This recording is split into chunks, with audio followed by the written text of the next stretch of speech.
오늘 말씀은 누가복음 2장에서 읽은 말씀이고요. 제목을 12살 소년 예수께서 이제 성전을 방문하셨다고 하는 제목을 그렇게 정했고, 오늘 말씀을 이렇게 보면 예수님이 이제 12살 될 때에 유월절을 지키기 위해서 예루살렘 성전에 올라가셨다는 거지 않습니까? 그리고 모든 일정을 마치고 돌아오는 길에 아이 예수가 보이지 않는 것을 부모가 뒤늦게 알았습니다. 한두 시간도 아니고 하룻길을 지난 후에야 알게 되었다고 합니다. 당시에는 지파별로 또는 지파별이라고 하는 것이 지역별이기도 하죠. 지역별로 사람들이 모여서 예루살렘에 올라가서 유월절, 수장절 이렇게 3대 절기가 되면 올라가서 예배를 드리던 그런 그 관습이기도 하고 명령이기도 하고 그렇게 하나의 문화가 있었습니다. 평상시에는 그 동네의 회당에서 예배를 드리고, 그리고 이제 3대 절기 때에는 그 명령에 따라서 예루살렘에 올라가서 이렇게 예배를 드리고 절기를 지키던 그런 문화가 있었죠. 그런 문화에 따라서 예수님께서도 그 지역의 사람들과 함께 이렇게 단체로 갔다가 단체로 오는 거예요.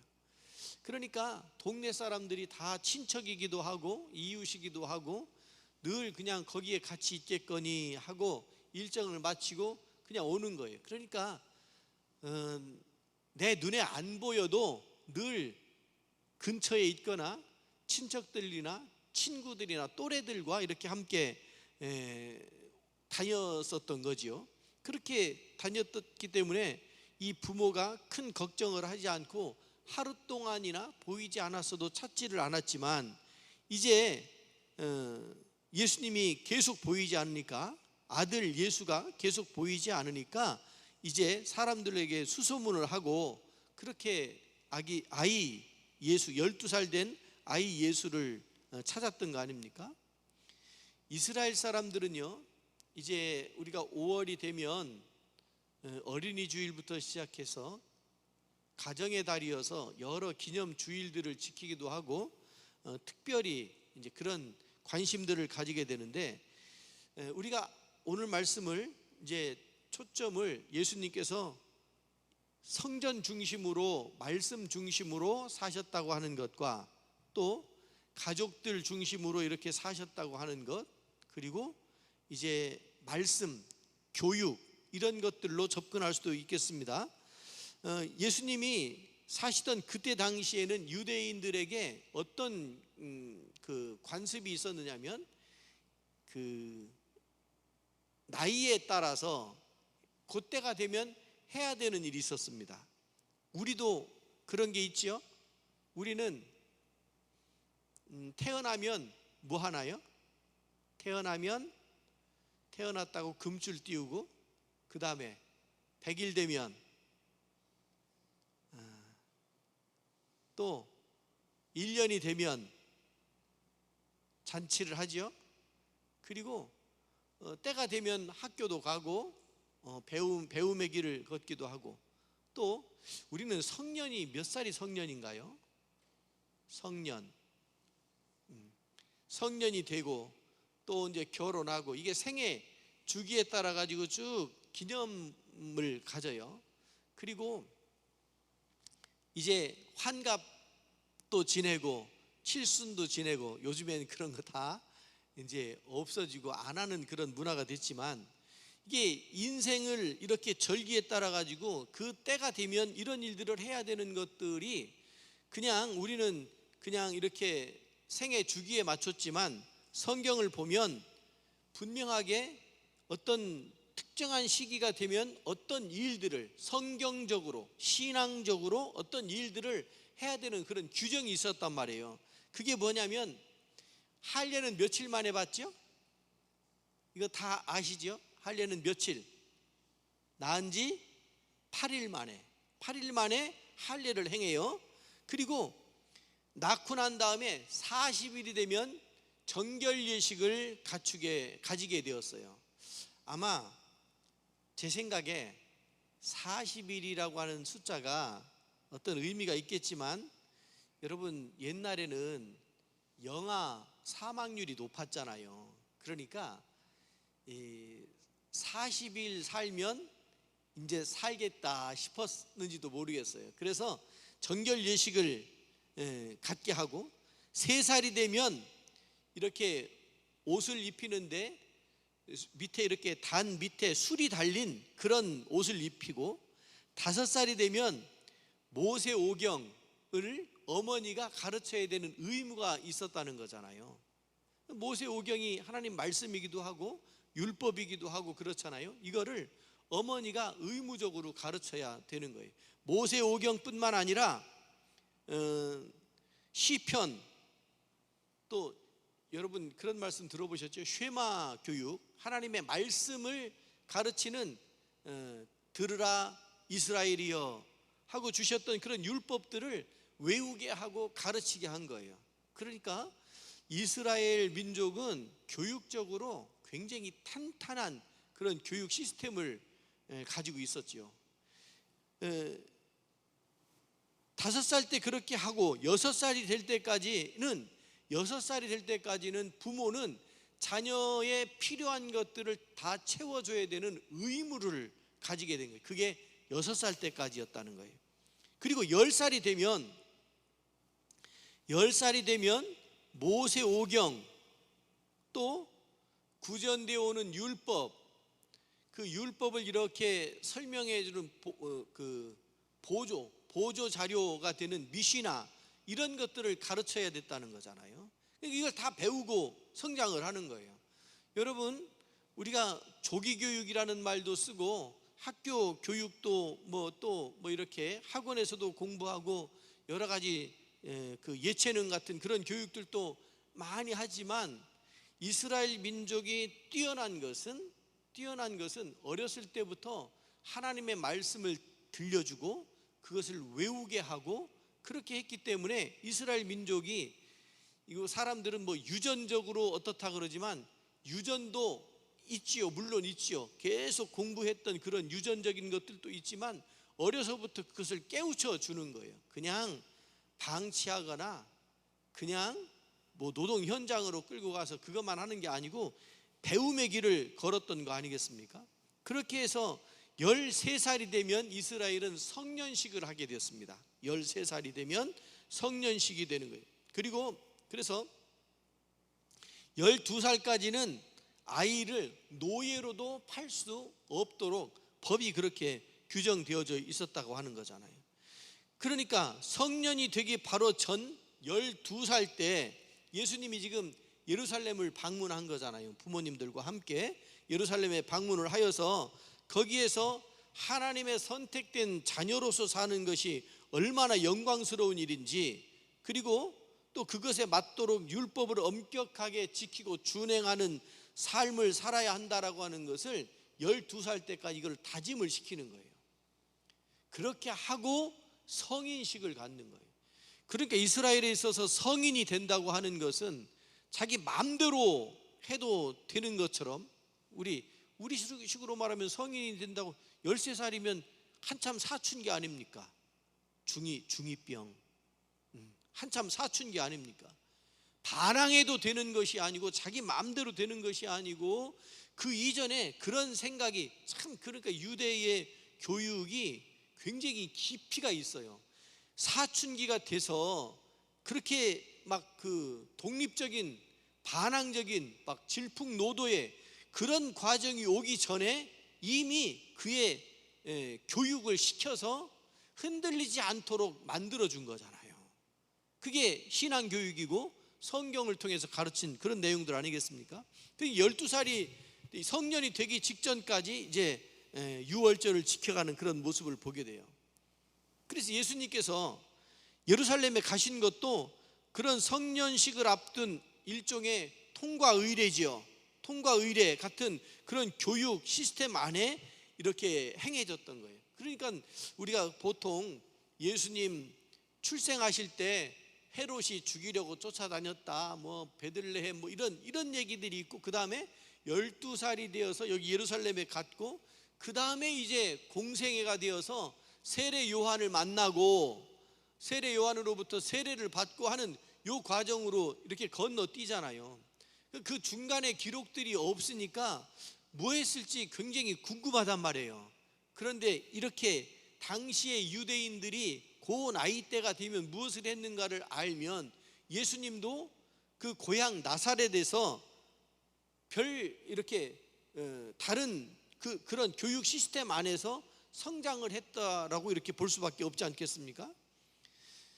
자, 예수님께서 그렇게 말씀으로 탄탄히 세워지고 난 이후에 예루살렘에 가서 성경을 가르치던 율법사들과 대화가 통했다라고 하는 거예요. 그러니까 우리는 자기 의견을 말하지 못하는 억압된 그런 성장 과정을 거치잖아요. 밥 먹으면서 얘기하면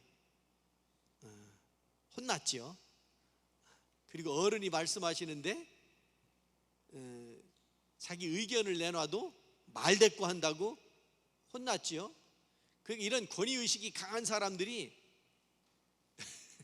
이렇게 사람들하고 소통이 잘 안 돼요. 얘기를 해도 내가 말하는데 끼어든다고 이러고, 어른이 말하는데 그런다고 이런단 말이에요. 그러니까 이게 사실은 교육적으로는 좋지가 않죠. 이게 부모를 공경하고 어른을 공경하고 하는 문제하고 또 다른 차원이지 않겠습니까? 뭐 이렇게 자기 의견 내놓는다고 해서 부모의 권위에, 어른의 권위에 도전하는 게 아니잖아요. 자기 의견을 얘기할 때 공손하게 의견을 차근차근 잘 이야기할 수 있도록 가르치는 것도 필요하지 않겠습니까? 그렇습니다. 이제 자기 자신을 찾는 부모에게 내가 아버지 집에 있어야 있는 것이 마땅하지 않습니까? 라고 하는 이런 대답을 통해서 예수님이 12살 때까지 알았던, 배웠던, 그래서 하나님을 인식하고 신앙생활했던 이런 모습들을 명확하게 보여주는 것을 보게 돼요. 요즘에 어때요? 교회 교육 참 어렵고요, 가정 교육은 더 어렵고요, 참 어려워요. 그런데 그럼에도 불구하고 어렸을 때부터 기도하는 모습 보여주고, 모범을 보이는 거죠. 기도하는 모습 보여주고, 예배드리고, 추워도 예배 가고, 바쁜 일이 있어도 예배 가고 하는 그런 모습을 보면 자연스럽게 그게 몸에 밴단 말이에요. 그리고 이웃집 친구가 놀고 있어도 나는 교회 가면, 나는 교회 가야 되는 줄로 알고 그렇게 성장을 한단 말이죠. 모범을 보이는 것이 대단히 중요하고 필요하지요. 그래서 오늘 예수님 예루살렘 성전에 올라가셨다고 하는 말씀을 통해서 몇 가지 좀 이렇게 살펴볼 것이 있는데, 이런 말도 있잖아요. 우리 옛말에 들성 싶은 나무는 뭐부터 달라요? 떡잎부터 달라요? 예, 떡잎부터 다르다는 말이 있어요. 무슨 일이든지 이렇게 딱 보면 그 징조가 보이는 거예요. 징조가 보여요.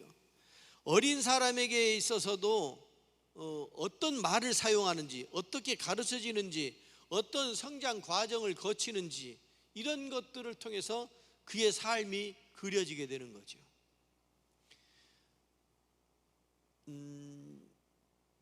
당진에 사랑의 달이 장학회라는 것이 있습니다.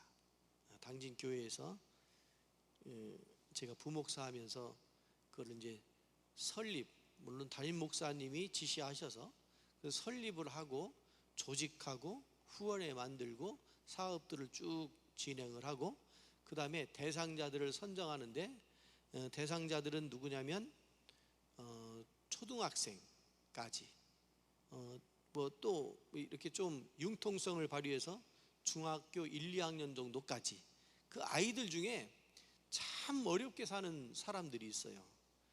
그게 무슨 뭐 이렇게 기초생활 수급 이런 차원이 아니고 가정 내에서 아주 어려운 상황이 어려운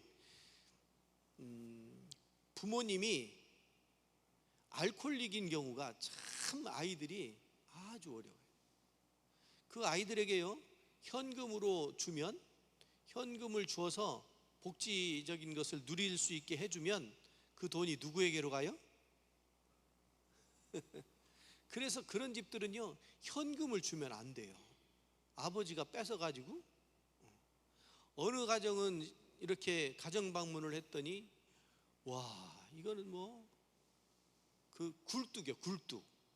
근데 아이들이 거기 있어요. 아이들 남배가 거기 있는데, 초등학생 어린 아이들이 있는데 아버지는 거기서 술 마시면서 담배를 그렇게 피는 거예요.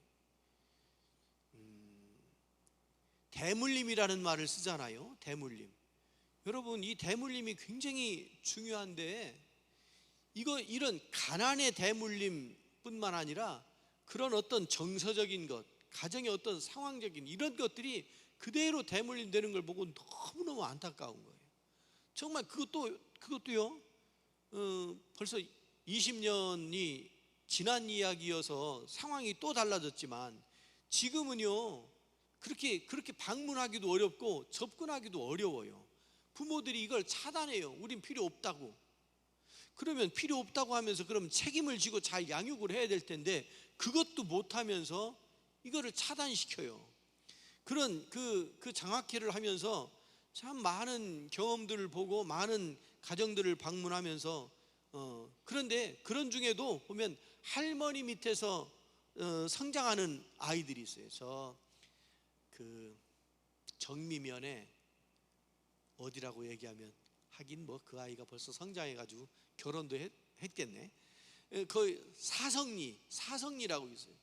집을 찾아가는 것도요, 참 어려워요. 이게 이제 교육청이라든지 시청에서 추천을 받아가지고 가는 거, 우리가 발굴해내기가 어려워요.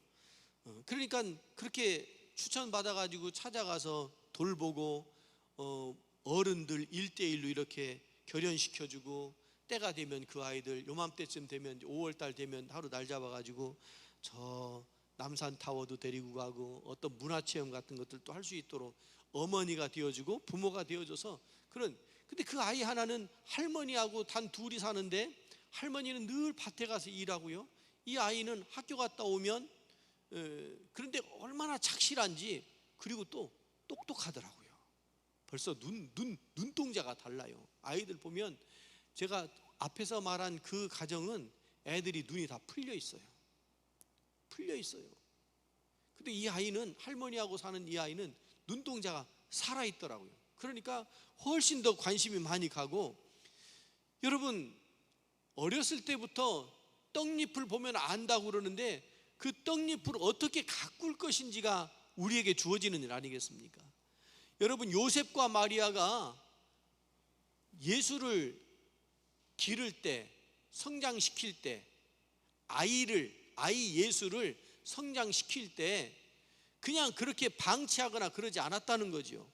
말씀으로 양육하고, 당시에 다른 가정에서 쭉 하는 것과 같이 그렇게 경건한 삶을 통해서 그 모습을 보여주고, 신앙교육으로, 신앙적으로 양육해가는 그런 과정이 있었던 것 아니겠습니까? 그래서 여러분, 그 앞에도 나오지만 요셉은 경건한 사람이었잖아요. 요셉은 경건하여 마리아가 아기 생긴 것을 어떻게 하려고 그랬어요? 가만히 소문 안 내고 비난하지 않고 지키고 보호해야 되니까, 그런 마음들을 가지고 있었던 사람이 아버지 요셉이었잖아요. 그러니까 그런 생각들이 그 가정에 흐르게 되는 거예요. 그때만 경건하고, 시장 갔을 때는 까칠해지고, 그게 경건은 아니잖아요. 우리의 신앙의 모습이 교회 왔을 때는 천사고, 어떤 사람이 그러더라고요. 교회 갔더니 교회는 다 천사들이 있는 줄 알았더니 아니래요, 그러더라고요. 여러분, 교회는 천사가 있는 곳이 아니고요, 교회는 죄인들이 있는 곳이 교회입니다. 인정하십니까? 그런데 죄인은 죄인인데, 어떤 죄인? 용서받은 죄인. 할렐루야. 죄인이라니까 또 깜짝 놀래가지고 막 용서받은 죄인, 하나님의 사랑을 받는 죄인, 죄 씻음을 받은 사람들이 교회 안에 있는 거예요. 그러니까 교회 안에 있는 사람들도 여전히 죄성이 속에 있어서 허물이 있어요. 그걸 서로 인정할 수밖에, 인정해야 되는 것이 성도들이고 교회잖아요. 우리가요, 가정에서 신앙 교육이 잘 이루어지면, 그러면 그는 언제 그게 드러나느냐면 고생이 닥쳐왔을 때, 환난이 닥쳐왔을 때, 힘들고 어려울 때, 그 힘들고 어려운 그 시간을 어떻게 이겨내는지를 보면 그의 삶이, 그의 과정이 보여지게 되는 거 아니겠습니까? 경건한 신앙 속에서 양육받게 하시고 자기의 사명을 발견하신 분이 아기 예수님이셨다는 거잖아요. 개인의 신앙을, 그 경건한 신앙을 나만 가지고 있을 것이 아니고 나의 자녀들에게, 나에게 맡겨주신 양육해야 될 자녀들에게까지 훌륭한 신앙적인 신앙인으로, 훌륭한 신앙적인 일꾼으로 키워내는 것이 우리들에게 맡겨주신 하나님의 또 하나의 사명인 줄로 믿습니다. 그렇습니다. 이 오늘 말씀을 통해서 경건한 가정 속에서, 경건한 신앙 속에서 양육되어져야 될 것을 생각하게 하고요. 두 번째로, 영적인 지혜를 소유할 수 있도록 양육되어져야 한다는 거 아니겠습니까? 세상의 지혜, 세상의 지식이 아니고요, 영적인 지혜를 소유하고 있어야 그가 참된 하나님의 사람으로, 그리고 성령 충만하여서 성령의 지혜를 소유한 그런 삶을 살았던 예수님을 발견하게 됩니다. 자녀를 위하여, 우리들은 자녀들을 위해서 성령의 지혜가 충만하고 또 그들이 믿음으로 살 수 있도록 옆에서 끊임없이 격려하고 에너지를 자꾸 넣어주는 거예요. 하나님의 지혜와 지식으로 가득할 수 있도록 가르쳐줘야 돼요. 뭘 알아야 가르치지요 그러는데요, 여러분, 우리의 삶의 태도를 통해서 아이들은 그냥 눈치로 압니다. 우리 부모님이 박사가 아니어도, 정말 뛰어난 그런 분이 아니어도 그 인격, 인성, 이런 것들로 아이들이 영향을 받잖아요. 기도하는 모습을 보이고 성경 읽는 모습을 보이면 그것으로 충분하단 말이죠. 진정성 있게, 진정성 있게. 그래서 세상 것이 아닌 하나님의 말씀으로, 영적인 지혜로 양육하는 것이 우리에게 꼭 필요하다. 또 오늘 예수님 이 예루살렘에 올라갔던 이 사건을 통해서 우리가 또 하나 발견하게 되는 것은, 이 예수님이 성장할 때 마지막에 보면 예수는 지혜와 키가 자라가며 하나님과 사람에게 더욱 사랑스러워져 가시더라, 사랑스러워 가시더라, 이렇게 말씀하고 있잖아요.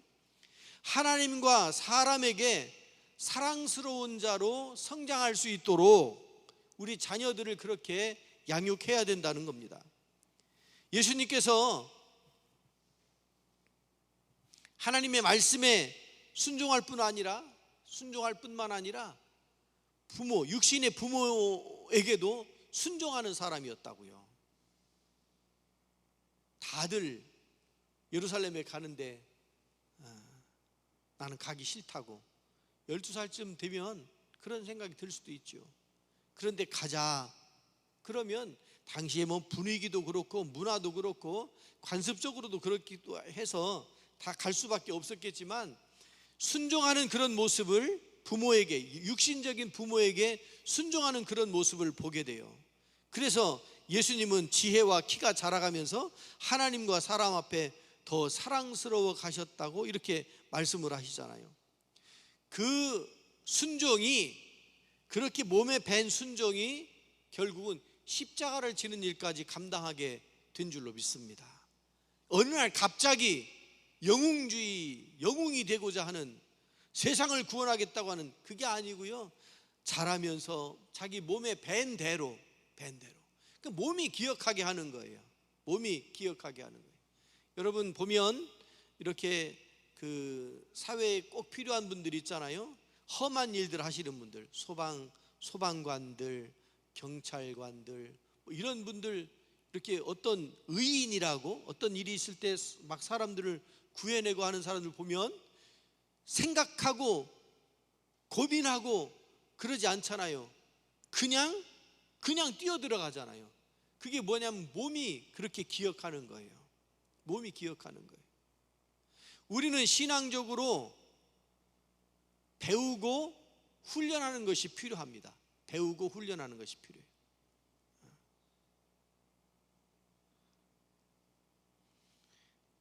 배우고 훈련해서 강군이 되자. 그래서 처음 의정부 갔더니 그런 구호로 막 그냥 몰아치더라고요. 그때 그런 기억들이 잘 안 지워져요. 배우고 훈련하고, 배운 것만 가지고 안 되고요. 그게 몸으로 익숙해져야 돼요. 그래서 조건 반사가 아니고 고민해서는 안 돼요. 무조건적인 반사가 딱 나타나야 돼요. 그래야 전투를 수행할 수 있단 말이에요. 영적인 전투도, 영적 전쟁도 같은 맥락이죠. 우리가 언제 고민하고 생각해보고 뭐 이렇게 예배 드립시다 그러면 한번 생각 좀 해보고요. 생각할 새가 어디 있어요. 예배 드리자는데, 영적인 전쟁을 수행하는 데 있어서 생각하고 고민하고 할 게 아니고요. 그냥 몸이 움직여야 되는 거예요. 마치 주일 저녁에 여러분들이 이렇게 오신 것처럼 몸이 기억하는 거예요. 몸이 기억하도록 훈련은요 본래 반복적으로 하는 거잖아요. 반복적으로. 이런 모습들이 아이 예수님에게 적용이 되었고, 그런 과정들이 그의 가정에 흘렀던 어떤 영성이었다, 이렇게 볼 수가 있는 거예요. 그렇게 하면서 자라가면서 순종하고 이러니까 어른들에게, 동네 사람들에게 하나님으로부터 사랑스럽게 그렇게 보여진 것 아니겠습니까? 우리가 오늘 예수님 어렸을 때 예루살렘에 올라갔던, 12살 때 올라갔던 그 사건을 통해서 그때 당시의 상황이 어땠는가, 예수님은 어떤 마음이었는가, 그의 가정은 어떠했는가를 이렇게 살펴보게 되었습니다.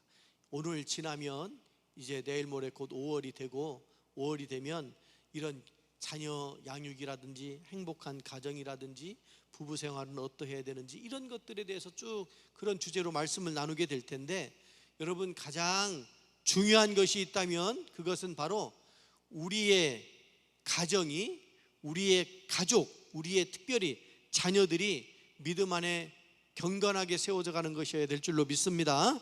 기도하겠습니다. 자비하신 하나님 아버지, 이 저녁에 저희들을 부르셨고 또 말씀을 통하여서 새롭게 하시니 감사를 드립니다. 우리의 가정은 오늘 성경의 말씀처럼 예수님의 가정처럼 경건한 가정이 되게 하시고 성령 충만한 가정이 되게 하여 주시옵소서. 그리하여 우리의 자녀들이, 우리의 손주들이 믿음으로 성장해 나아갈 수 있도록 인도하여 주옵소서. 그리하여 자녀들을 통하여 우리가 또한 복을 누릴 수 있도록 도와주옵소서. 예수 그리스도의 이름으로 기도드리옵나이다. 아멘.